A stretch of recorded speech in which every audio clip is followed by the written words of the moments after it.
Hello everyone. In this particular video, we shall be discussing all the important aspects related to the fisheries sector, that is its present status, significance, initiatives, challenges, as well as the strategies. The history of fisheries sector can be traced back to the Harappan civilization. In fact, there has been mention of the fisheries sector in the Tamil Sangam literature as well.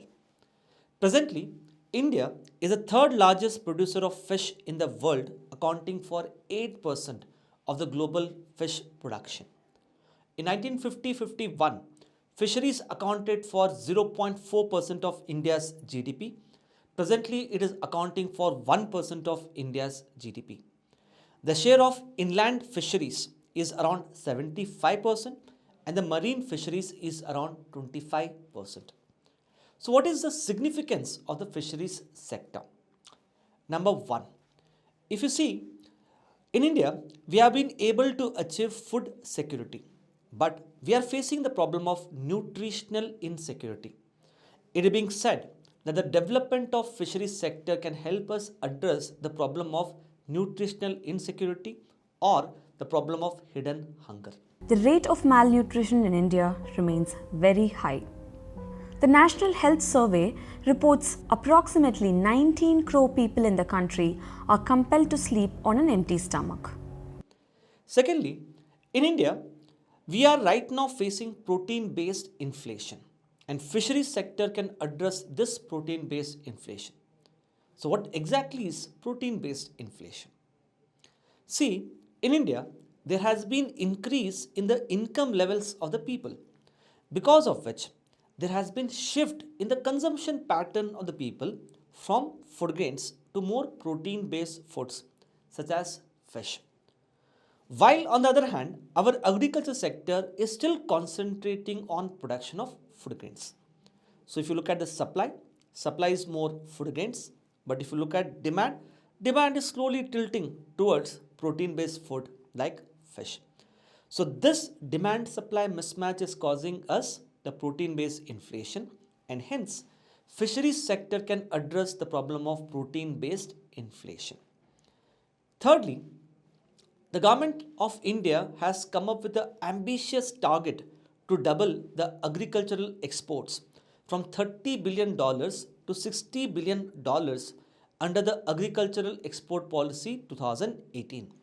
So, the development of fisheries sector can help us address this particular objective. Lastly, it is being said that the development of agriculture sector can promote inclusive growth and development. The same can be said about the fisheries sector. This is because the fisheries sector provides employment opportunities to almost around 16 million fishermen. Hence, development of fisheries can help us promote inclusive growth and development. But it is being said the fisheries sector is facing a number of problems and challenges. So we need to address these problems and challenges to harness the potential of blue revolution. What are these problems and challenges?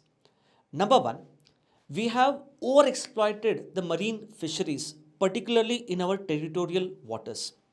For example, 20 years back, the share of marine fisheries in the overall fisheries sector was 50%.